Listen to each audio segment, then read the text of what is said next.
démonstration et je vais vous présenter simplement un petit peu le résultat. Donc, on a développé un langage qui nous permet de définir des missions.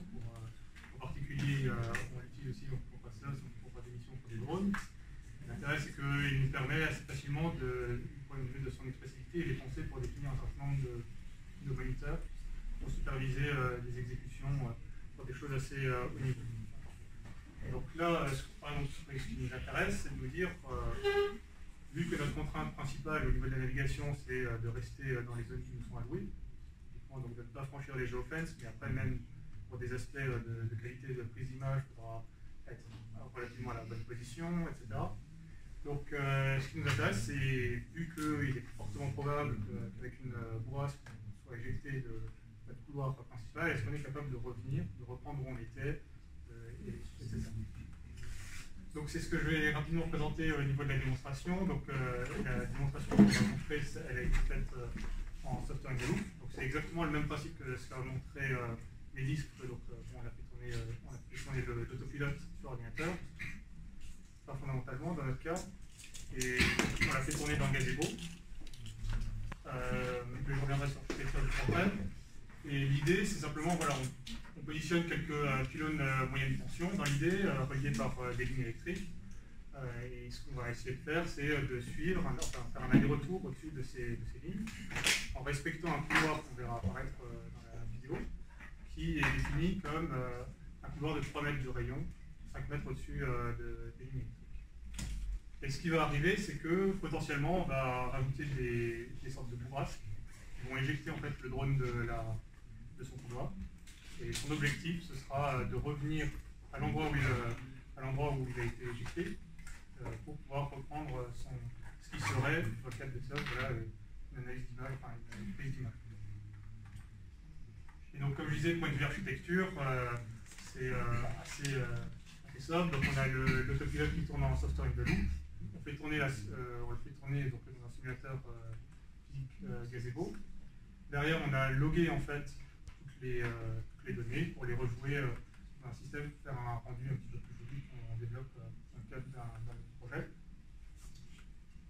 Et pour montrer rapidement ce que ça donne. Donc voilà, donc là le drone décolle, il va rejoindre la première position qu'on lui a assignée, qui est donc au-dessus d'un premier pylône. Et donc là, la manière qu'on a de le commander, contrairement à ce que faisait par exemple Nokia, il va donner un certain nombre de points qui sont de base uploadés sur le drone, et ça permet à l'autopilote de savoir ce qu'il va faire. Nous en fait on le commande réellement, on le commande à 50 Hz pour lui envoyer donc ses consignes pour notamment faire un asservissement en vitesse.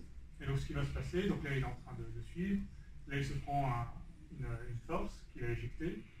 Donc il va revenir doucement à l'endroit où il était et il va reprendre sa mission.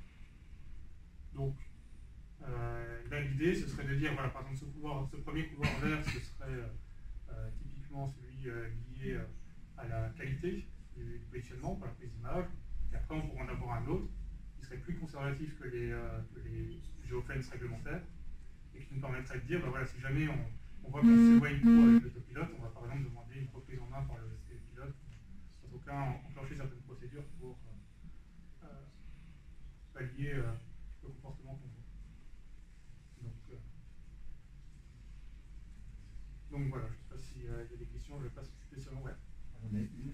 Ce que tu as dit et ce qu'on a l'impression de constater, c'est que quand effectivement il y a une bourrasque et que le drone sort de son volume d'évolution assigné, il revient à la position à peu près là où il a été éjecté finalement. Exactement. Alors pourquoi est-ce que tu ne le refais pas revenir, le faire continuer finalement en le refaisant Parce que l'idée en fait là-dessus, ce serait de dire qu'à partir du moment où il est sorti de son couloir, on pourrait le faire.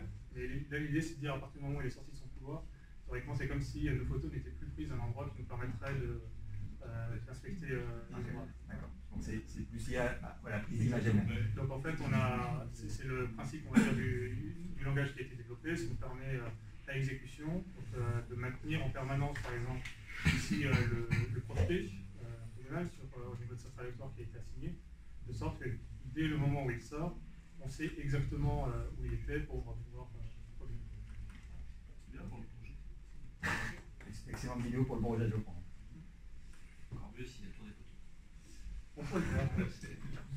Bon, il reste 3 semaines. Hein. Voilà, ça après c'est typiquement la suite, on va dire, pour nous pour la CIO, c'est de développer toutes les bibliothèques de ce qu'on appelle du coup les missions, qui sont en fait ces comportements uniques, comme faire le tour des pylônes, etc., pour chaque cadre d'application. Et le développement par exemple du tour, ça doit être assez rapide. Tu as le langage, vous avez tout. Tout à fait. Juste faire le tour du poteau, ça va être. En fait, on doit encore peaufiner un petit peu les actions en ce sens-là. On distingue par rapport à ce qu'on fait deux types d'objets en quelque sorte. Il y a vraiment le système qui lui va contenir des actions qui sont assez élémentaires. Typiquement se déplacer avec une certaine vitesse, des choses comme ça. Et là, par exemple, ce qu'on voit, le fait qu'il revienne au-dessus et qu'il se déplace à 5 mètres au-dessus des lignes, ça c'est défini dans des petites missions autour qui sont assez facilement Oui, en plus, il n'y en a pas beaucoup finalement. ça, on verra avec le développement des mécanismes.